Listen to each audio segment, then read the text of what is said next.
സംസ്ഥാന സെക്രട്ടറി ശ്രീ ബിനോയ് വിശ്വം, അദ്ദേഹം കൊള്ളാവുന്നവനാണ്, കൊള്ളരുതാത്തവനാണ്, അങ്ങനെ പലതരത്തിലുള്ള അഭിപ്രായങ്ങളാണ് സൈബർ സ്പേസിൽ ഇങ്ങനെ നിറയുന്നത്. സമകാലിക സംഭവങ്ങളുടെ പശ്ചാത്തലത്തിൽ താങ്കളുടെ ഒരു റീഡിംഗ് എന്താണ്?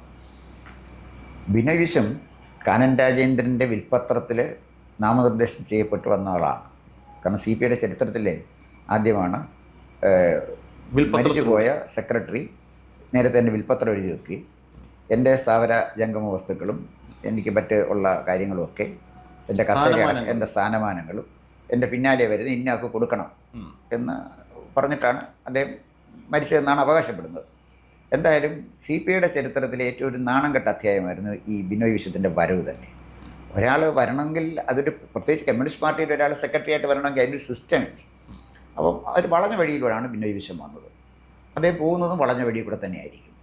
കാരണം ഒരു ലീഡർഷിപ്പ് ക്വാളിറ്റി തെളിയിക്കാൻ ഇതുവരെ ബിനോയ് വിശ്വത്തിന് കഴിഞ്ഞിട്ടില്ല. താനൊരു നേതാവാണ്, കേരളത്തിലെ CPIയെ നയിക്കുന്ന താനാണ് എന്ന് പൊതുസമൂഹത്തിനെയും പാർട്ടിയെയും ബോധ്യപ്പെടുത്താൻ ഇതുവരെ ബിനോയ്ക്ക് കഴിഞ്ഞിട്ടില്ല. പണ്ട് ബിനോയ് വിശ്വം VS സർക്കാരിൻ്റെ കാലത്ത് മന്ത്രിയായിരുന്നപ്പോഴൊക്കെ അദ്ദേഹത്തിന് ഒരു ഇൻ്റലക്ച്വൽ പരിവേഷം ഉണ്ടായിരുന്നു, ബുദ്ധിജീവി എന്നുള്ളൊരു സംഭവം ഉണ്ടായിരുന്നു. അദ്ദേഹം പാർട്ടി സെക്രട്ടറി ആയതിനു ശേഷം ബുദ്ധിജീവി പരിവേഷവും പോയി, പ്രായോഗിക രാഷ്ട്രീയത്തിൻ്റെ വക്താവ് അല്ലെങ്കിൽ അതിൻ്റെ ആ ഒരു കെമിസ്ട്രി അദ്ദേഹത്തിന് വർക്കാവുന്നില്ല. എവിടെയാണ് അദ്ദേഹത്തിന് ഈ പാളിയത്? എവിടെയാണ്? ബുദ്ധിജീവി പരിവേഷമായിട്ട് വന്ന ഈ നേതാക്കന്മാർ കമ്മ്യൂണിസ്റ്റ് പാർട്ടിയിൽ എല്ലാവരും കാലഹരണപ്പെട്ടു പോകുമായിരുന്നു. CPMലെ ബുദ്ധിജീവി അല്ലായിരുന്നു MA ബേബി. കുണ്ടറയായിട്ട് നില തോറ്റുപോയില്ലേ?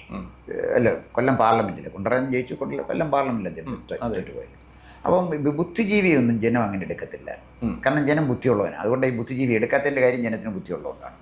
അപ്പോൾ ഈ ബിനോയ് വിശ്വത്തിൻ്റെ ഒരു പ്രോബ്ലം എന്താണെന്ന് ചോദിച്ചാൽ, ഞാൻ കണ്ട ഒരു കാര്യം, ബിനോയ് വിശ്വം ഒരു സ്റ്റെബിലിറ്റി ഉള്ള ഒരു നേതാവായിട്ട് എനിക്ക് തോന്നിയിട്ടില്ല. എനിക്ക് CPI പൊതുവെ മാന്യന്മാരുടെ ഒരു പാർട്ടിയാണ്. കാരണം മാന്യന്മാരുടെ പാർട്ടി എന്ന് പറഞ്ഞാൽ നമുക്ക് പൊതുസമൂഹം ഇന്നും ആദരവോടെ ഓർക്കുന്ന കമ്മ്യൂണിസ്റ്റ് നേതാക്കന്മാരിൽ ബഹുഭൂരിപക്ഷമുള്ള പാർട്ടി CPI ആണ്. കേരളം കണ്ട ഏറ്റവും നല്ല മുഖ്യമന്ത്രി ആരാണെന്ന് ചോദിച്ചാൽ ഞാൻ കണ്ണുമടച്ച് പറയും C അച്യുതമേനോനാണ്. കാരണം നമ്മൾ CPI എന്നുള്ള നിലയിലല്ല, അച്യുതമേനോൻ, TV തോമസ്, M ഗോവിന്ദൻ നായർ.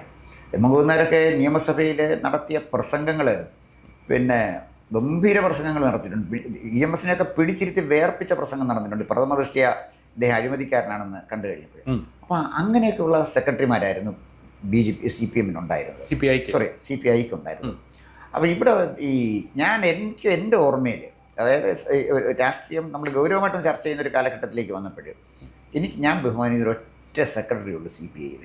അത് മറ്റാരുമല്ല, CK ചന്ദ്രപ്പനാണ്. CK ചന്ദ്രപ്പൻ്റെ ഒരു വലിയ ബഹുമാനവും ആദരവുമുള്ള ഒരാളാണ്. Is A genuine leader.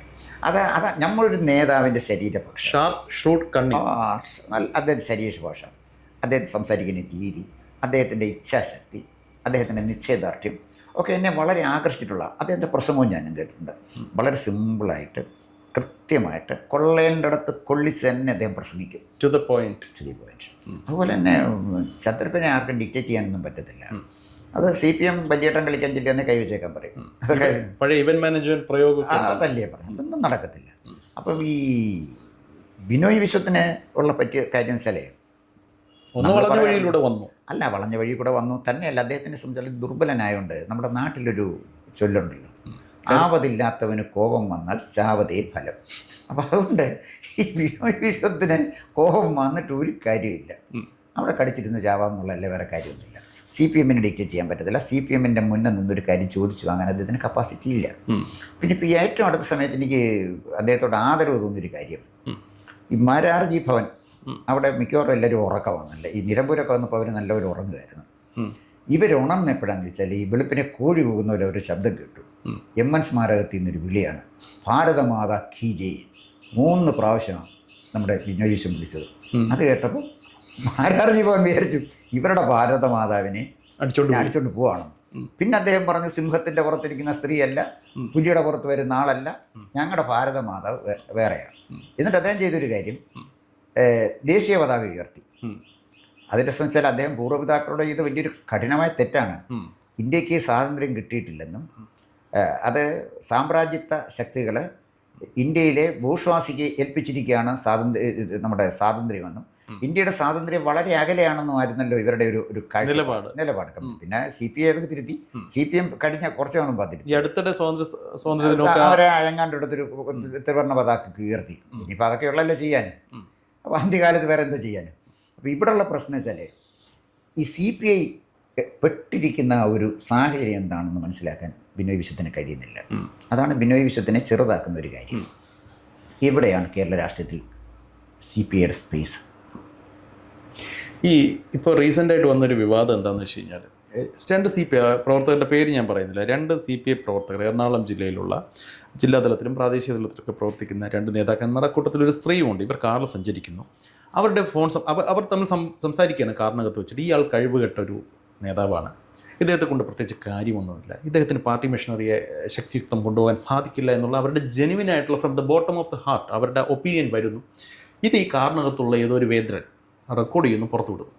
CPI സംസ്ഥാന സെക്രട്ടറിയായ സഖാവ് ബിനോയ് വിശ്വം ആദ്യം പറഞ്ഞു, ഇത് CPIക്കാരല്ല. ജഗതി ശ്രീകുമാറിൻ്റെ ഡയലോഗ് കടകൊണ്ട് ഇത് ഞാനല്ല, എൻ്റെ ഗർഭം ഇതല്ല എന്ന് പറയുന്നത് പോലെ ഇത് CPIക്കാരൻ്റെ ശബ്ദമേ അല്ല എന്ന് ആദ്യം അദ്ദേഹം ഡിനേ ചെയ്തു. പക്ഷേ ഇപ്പോൾ കേൾക്കുന്നത് ഇതേ നേതാക്കന്മാർ, ഈ വനിത ഉൾപ്പെടെ MN സ്മാരകത്തിൽ പോയി ഇദ്ദേഹത്തോട് സാഷ്ടാംഗം കാലിൽ വീണ് മാപ്പ് പറഞ്ഞതായി കേൾക്കുന്നു.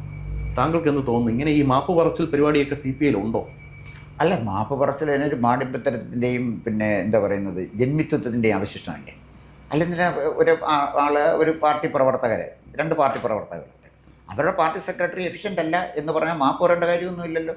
അദ്ദേഹം വിളിച്ചു ചോദിക്കേണ്ടത് എവിടെയാണ് എനിക്ക് തെറ്റ് പറ്റിയത്, എന്തുകൊണ്ടാണ് നിങ്ങളെ ഞാൻ എഫിഷ്യൻ്റ് അല്ലെന്ന് കണ്ടത്, എവിടെയെങ്കിലും വീഴ്ച പറ്റിയിട്ടുണ്ടോ, തിരുത്തേണ്ട കാര്യമുണ്ടോ? അതല്ലേ ചോദിക്കേണ്ട. കമ്മ്യൂണിസ്റ്റ് സ്റ്റൈൽ അതല്ലേ? അങ്ങനെയാണെന്നല്ല ഡിബേറ്റിന് വെക്കണം. അതെ, പക്ഷേ ഇവിടെ അതുണ്ടായില്ല. ഇല്ല. അല്ല, ഒരു ഡിബേറ്റിന് വെച്ചാൽ പോലും ആ ഡിബേറ്റിനെ അതിജീവിക്കാനുള്ള ഒരു കപ്പാസിറ്റി ബിനോയ് വിശ്വത്തിനില്ല. ഇല്ലാത്തതുകൊണ്ടായിരിക്കും ഡിബേറ്റിന് വെക്കാത്തത്. ഇല്ല, ബിനോയ് വിശ്വത്തിന് ഒറ്റ കാര്യമുള്ളൂ. ബിനോയ് വിശ്വത്തിൻ്റെ ശത്രു പ്രകാശ് ബാബുവാണ്. പ്രകാശ് ബാബുവിനെ എങ്ങനെയെങ്കിലും ഒതുക്കുക എന്നുള്ളതല്ലാതെ ബിനോയ് വിശ്വത്തിന് വേറെ ലക്ഷ്യമില്ല. അങ്ങനൊരു ലക്ഷ്യത്തോടു കൂടിയൊന്നും ഒരാൾ പാർട്ടിക്ക് നിന്നിട്ട് കാര്യമില്ല. ഇപ്പോൾ ഉദാഹരണത്തിന് ഞാൻ അറിയുന്നത് ഏത് സ്ഥലത്തും തിരുവനന്തപുരത്ത് തന്നെ പാർട്ടി ഓഫീസ്, അവിടെ രഹസ്യമൊന്നുമില്ലല്ലോ. ആ പാർട്ടിയെ നയിച്ച പ്രമുഖനായ ഒരാൾക്ക് സഞ്ചരിക്കാൻ കാറ് കൊടുക്കുന്നില്ല, അദ്ദേഹത്തെ വേണ്ട വിധത്തിൽ അംഗീകരിക്കുന്നില്ല. അപ്പോൾ ഒരു കോംപ്ലക്സ് ബിനോയ് വിശ്വത്തിനെ ബാധിച്ചിട്ടുണ്ട്. കാരണം പ്രകാശ് ബാബുവിന് ഇടം കൊടുത്താൽ തന്നെ കവച്ച് വെച്ച് പോകുമോ? അപ്പോൾ അതൊരു പ്രശ്നമാണ്. അപ്പോൾ ഏത് ആളിന് പാർട്ടി വന്നാലും ഞാൻ ബിനോയ് വിശ്വമാണ്, എനിക്കതിനെ നേരിടാൻ കഴിയുമെന്നൊരു ചങ്കുറ്റം ഉണ്ടായിരുന്നെങ്കിൽ CK ചന്ദ്രപ്പൻ അതുണ്ടായിരുന്നല്ലോ. CK ചന്ദ്രപ്പൻ ഫൈറ്റ് ചെയ്ത ആരോടാണ്? വെളിയം ഭാർഗവനോടും പിന്നെ പിണറായി വിജയനോടും ഒരേ സമയത്ത് ഫൈറ്റ് ചെയ്ത ആളാണ് CK ചന്ദ്രപ്പൻ. അപ്പോൾ വെളിയം ഭാർഗവനോട് പോയി ചോദ്യം നോക്കാൻ പറഞ്ഞ ആളാണ് CK. അതൊന്നും CK ചന്ദ്രപ്പൻ്റെ അടുത്ത് നടക്കില്ല. പക്ഷേ CK ചന്ദ്രപ്പൻ അറിയാൻ താൻ CK ചന്ദ്രപ്പൻ ആണെന്ന് ബിനോയ് വിശ്വത്തിന് അറിയില്ല. തനിക്ക് എന്താ ചെയ്യാൻ കഴിയുന്നത്? അതാണ് ബിനോയ് വിശ്വത്തിൻ്റെ ബേസിക് പ്രോബ്ലം. അതാണ് ഇപ്പോൾ എറണാകുളത്ത് നിന്നുള്ള 2 പ്രാദേശിക നേതാക്കന്മാരുടെ സംഭാഷണം എന്നുള്ള രീതിയിലാണ് നമ്മളിപ്പോൾ പുറത്തേക്ക് വന്നിരിക്കുന്ന ഈ ഓഡിയോയെ മനസ്സിലാക്കുന്നത്. പക്ഷേ ഇപ്പോൾ നമ്മൾ പുറത്ത് വന്ന ഒരു ഓഡിയോ ശകലം നമ്മൾ കേട്ടു. ഈ കേട്ടതിനും അപ്പുറം ഒരുപാട് പാർട്ടി പ്രവർത്തകർക്കിടയിൽ ഇദ്ദേഹത്തിനെതിരെ സമാനമായൊരു വികാരമുണ്ട് എന്ന് കേൾക്കുന്നു. നമ്മുടെ കയ്യിൽ തെളിവൊന്നുമില്ല, പക്ഷേ കേൾക്കുന്നു. പാർട്ടി പ്രവർത്തകരുമായിട്ട് നേരിട്ട് സംവദിക്കുമ്പോൾ മനസ്സിലാക്കുന്ന കാര്യമാണ് ഞാൻ ഈ പറഞ്ഞത്. ഈ വരുന്ന ആസന്നമായ സംസ്ഥാന സമ്മേളനത്തിൽ CPIയുടെ സംസ്ഥാന സമ്മേളനം ആലപ്പുഴയിൽ ചേരുമ്പോൾ ഇത്തരത്തിലുള്ള തുറന്നു പറച്ചിലുകൾ ഇനിയും ഉണ്ടാകും എന്ന് കരുതുന്നുണ്ടോ? ഉണ്ടാകുമെങ്കിൽ അതിനെ എങ്ങനെയായിരിക്കും ബിനോയ് വിശ്വം പ്രതിരോധിക്കുക? ബിനോയ് വിശ്വത്തിന് എങ്ങനെ പ്രതിരോധിക്കണം എന്നുള്ളതിനെക്കുറിച്ച് വ്യക്തമായ ധാരണയുണ്ടായിരുന്നെങ്കിൽ ഈ സംഭാഷണം അദ്ദേഹം അങ്ങനെ ഡിലേ ചെയ്യണമെന്നില്ലായിരുന്നു. ഇത് CPIക്കാരുടെ ശബ്ദമാണ്. ജഗതി ശ്രീകുമാർ പറഞ്ഞ പോലെ എൻ്റെ ഗർഭം ഇങ്ങനല്ല എന്നൊന്നും കയറി പറയണ്ടായിരുന്നു. പരിശോധിക്കട്ടെ, വരട്ടെ, അവർക്ക് എന്തെങ്കിലും പരാതി ഉണ്ടെങ്കിൽ ഞാൻ പരിഹരിക്കും എന്നാണ് പറയേണ്ടത്. താൻ വിമർശനത്തിന് അതീതനാണെന്ന് ധരിച്ചുകൊണ്ടാണല്ലോ CPIക്കാരും അങ്ങനെ പറയില്ല എന്ന് പറഞ്ഞില്ല. അതിനൊരു കാര്യം ഞാൻ പറയാം. CPIയുടെ ദിശ തെറ്റി എവിടെയാണെന്ന് ചോദിച്ചാൽ ദിശാബോധമില്ലാതെ CPI മാറിയിരിക്കുകയാണ്. CPIക്ക് എങ്ങനെ പോകണം എന്ന് പറഞ്ഞുകൂടാ. അവർ നേരത്തെ തന്നെ പ്രഖ്യാപിച്ചിരുന്നത് ഇന്ത്യയിൽ കർഷകരെയും തൊഴിലാളികളെയും ദേശീയ ഭൂഷ്വാസിയും കൂടെ ചേർത്ത് നിർത്തിക്കൊണ്ടാണ് ദേശീയ ജനാധിപത്യ വിപ്ലവം നടത്തേണ്ടത്. ഒരു ദേശീയത CPI എന്നും മുറുകി പിടിച്ചിരുന്നു. അതുകൊണ്ടാണ് എം കുന്നാർ കോൺഗ്രസുമായിട്ട് ഒരു അടുപ്പം ഉണ്ടാക്കാൻ കഴിഞ്ഞത്. കോൺഗ്രസുമായിട്ട് ഒരു അടുപ്പം ഉണ്ടാക്കിയെങ്കിലേ നിലനിൽക്കാൻ കഴിയുന്ന S.A. ഡാംഗെ നേരത്തെ പറഞ്ഞു. അത് ഏറ്റവും വലിയ നേതാവായിരുന്നു. ആ S.A. ഡാംഗെ ഗുരുദോഷം കാണിച്ച് S.A. ഡാംഗയെ തള്ളിക്കളഞ്ഞുകൊണ്ടാണ് ഇവർ പോയത്. അപ്പോൾ പിന്നീട് വന്ന ഒരു കാര്യം എനിക്ക് കാണുമ്പോഴേ ഈ CPI എന്ന് പറയുന്നത് കമ്മ്യൂണിസ്റ്റ് പാർട്ടി ഓഫ് ഇന്ത്യയാണോ കമ്മ്യൂണിസ്റ്റ് പാർട്ടി ഓഫ് ഇഡിയറ്റ്സ് ആണോ എന്ന് സംശയം തോന്നുന്നു. അത്തരം മണ്ടത്തരം തീരുമാനങ്ങളാണ് ഇവരെടുക്കുന്നത്. CPIയുടെ ഒരു സ്പേസ് എവിടെയാണെന്ന് നോക്കട്ടെ. ഉദാഹരണത്തിന് ഈ പ്രശ്നങ്ങളൊക്കെ നിൽക്കുക. ഇന്ത്യയിലെ ദേശീയത വളരെ ശക്തമാണ്. ഇന്ത്യയിലെ ഒരു BJP പിടിച്ചു വരുന്നത് ഹിന്ദുത്വ ദേശീയതയിലാണ്. അപ്പോൾ ഹിന്ദുത്വം അവിടെ നിൽക്കട്ടെ. നമ്മുടെ സംസ്കാരത്തെക്കുറിച്ച്, നമ്മുടെ പാരമ്പര്യത്തെക്കുറിച്ച് അതിൽ അഭിമാനം കൊള്ളുന്നവരാണ് ഇന്ത്യയിലെ ജനങ്ങളിലെ 99% ആളുകളും. 99.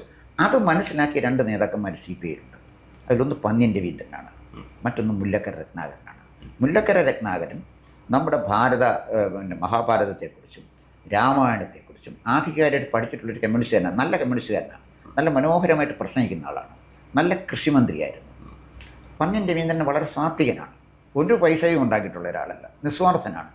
പന്ന്യൻ രവീന്ദ്രൻ പലപ്പോഴും പറഞ്ഞു, ഇന്ത്യയിലൊരു രാഷ്ട്രീയം എന്നുള്ള നിലയിൽ നമുക്ക് നിൽക്കണമെങ്കിൽ കൃത്യമായി നമ്മുടെ സ്പേസ് ഇന്ത്യൻ കൾച്ചറിനെ തള്ളിക്കളഞ്ഞുകൊണ്ടാകരുത്.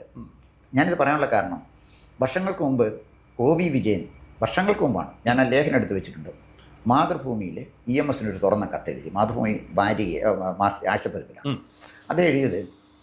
ആ ടൈറ്റിൽ ആദരവോടെ എന്നായിരുന്നു. അദ്ദേഹം പറഞ്ഞത്, സിന്ധു ഗംഗാ സമതലത്തിൽ ഈശ്വര നിഷേധിയായ ഒരു പ്രത്യയ ശാസ്ത്രത്തിന് വളരാൻ കഴിയില്ല എന്ന് അങ്ങ് എന്നാണ് തിരിച്ചറിയുന്നത്? EMSന്റെ ചോദിച്ച ചോദ്യമാണ്. ഇന്നും തിരിച്ചറിഞ്ഞിട്ടില്ല, നാളെയും തിരിച്ചറിയത്തില്ല, മറ്റന്നാൾ തിരിച്ചറിയേണ്ട കാര്യം വരത്തില്ല. പിന്നെ ഇന്റർവ്യൂസി യൂണിറ്റി എന്ന് പറയുമ്പോൾ പിന്നെ അങ്ങോട്ടാണ് പോകുന്നതെന്ന് നമുക്കറിയാം. ഇവിടെ പ്രോബ്ലം എവിടെയാണെന്ന് ചോദിച്ചാൽ, മുല്ലക്കര രത്നാകരന് സ്റ്റാൻഡുണ്ട്, അദ്ദേഹത്തിൻ്റെ ദേശീയ ബോധമുണ്ട്. CPIയെ സംബന്ധിച്ചും CPI എങ്ങനെയാണ് പോകുന്നത്. അപ്പോൾ ഞാൻ പറഞ്ഞ ആ ഒരു റേഞ്ചിലുള്ള ഒരു പാർട്ടി സെക്രട്ടറിയാണ് CPIക്ക് ഉണ്ടായതെങ്കിൽ, അതായത് മുല്ലക്കരയെ പോലും അല്ലെങ്കിൽ പന്ന്യൻ രവീന്ദ്രനെ പോലും നല്ല സമർത്ഥനായ നേതാവാണ് പ്രകാശ് ബാബു. നല്ല ഹാർഡ് വർക്കിംഗ് ആണ്, കൃത്യമായ പിന്നെ നല്ല പൊളിറ്റിക്സ് കളിച്ച് പരിചയമുള്ള ആളാണ്. ഇവരെല്ലാം ഒതുക്കി നിർത്തി അതിനെ മുകളിൽ കവച്ച് വെച്ച് മുന്നോട്ട് പോകുവാനുള്ള ശേഷിയും ചേമുഷിയും സത്യത്തിന് ബിനോയ് വിശ്വത്തിനില്ല. പിന്നെ ബിനോയ് വിശ്വം ഇപ്പം നിലനിൽക്കുന്നത് കുറച്ച് ആളുകളെ, അതും ദുർബലരായ ചില ആളുകളെ കൂടെ നിർത്തിയാണ് അദ്ദേഹം പോകുന്നത്. ഇപ്പോൾ ഇസ്മായിൽ പുറത്ത് പോയത് സ്വാഭാവികമാണ്. ഇസ്മായിലിനെ എനിക്ക് അത്ര ഒരു ബഹുമാനമുള്ളൊരു നേതാവല്ല, കാരണം സ്വയം പോയതാണ്. ഇസ്മായിലിനൊന്നും അങ്ങനെ വലിയ സ്വാധീനം ചെലുത്താൻ പറ്റത്തില്ലെങ്കിലും അദ്ദേഹത്തിൻ്റെ തോതിൽ CPIക്ക് അത് സ്വാധീനം ചെലുത്താൻ പറ്റും. ഇവിടെ ഞാൻ പറഞ്ഞു വന്നതിൻ്റെ ചുരുക്കം ഇതാണ്. ഇപ്പോൾ ഇവരിപ്പം പന്ന്യൻ രവീന്ദ്രൻ പറയുന്ന പോലെയോ അല്ലെങ്കിൽ മുല്ലക്കര പറയുന്നത് പോലെയോ അവർ CPIക്ക് ഒരു സ്പേസ് കാണുന്നുണ്ട്. അത്തരൊരു സ്പേസ് ബിനോയ് വിശ്വത്തിന് കാണുന്നില്ല. ബിനോയ് വിശ്വം സത്യത്തിന് ചെയ്യുന്നത് ഇരുട്ടിൻ്റെ ചാക്കിൽ ഇല്ലാത്ത പൂച്ചയെ തിരയുകയാണ്. അപ്പോൾ ഇവിടെ ബിനോയ് വിശ്വം ലക്ഷ്യബോധമില്ലാതെ നിൽക്കുന്ന ഒരാളാണ്. അദ്ദേഹത്തിന് CPIയെ മുന്നോട്ട് കൊണ്ടുപോകാൻ പറ്റില്ല. കേരള രാഷ്ട്രീയത്തിൽ CPIയുടെ സ്പേസ് നോക്കി അതിനെ പ്രതിഷ്ഠിക്കാനും കഴിയില്ല. അത് വിലപേശി മാത്രമേ ഒരു പാർട്ടിക്ക് അതിൻ്റെ സ്പേസ് നേടാൻ പറ്റുള്ളൂ. CPI സംബന്ധിച്ചിടത്തോളം ഇത് സമ്മേളനങ്ങളുടെ കാലമാണ്. ഈ സമ്മേളനങ്ങളിലുടനീളം ഉയരുന്നത് സംസ്ഥാന സർക്കാരിനെതിരായിട്ടുള്ള ഒരു ജനവികാരം സമ്മേളനങ്ങളിൽ ശക്തമായിട്ട് നേതാക്കന്മാർ അല്ലെങ്കിൽ അണികൾ ഒക്കെ ഉയർത്തി കാണിക്കുന്നുണ്ട്. അതൊരു ഭാഗത്ത്. CPIക്ക് 4 മന്ത്രിമാരുണ്ട്. ഇവരെ കൊണ്ട് പ്രത്യേകിച്ച് പ്രയോജനമൊന്നുമില്ല, എസ്പെഷ്യലി ഭക്ഷ്യവകുപ്പൊക്കെ വളരെ കുത്തഴിഞ്ഞ ഒരു അവസ്ഥയിലാണ് എന്നുള്ള തരത്തിലുള്ള ആക്ഷേപങ്ങൾ ഒരു ഭാഗത്ത് വരുന്നു.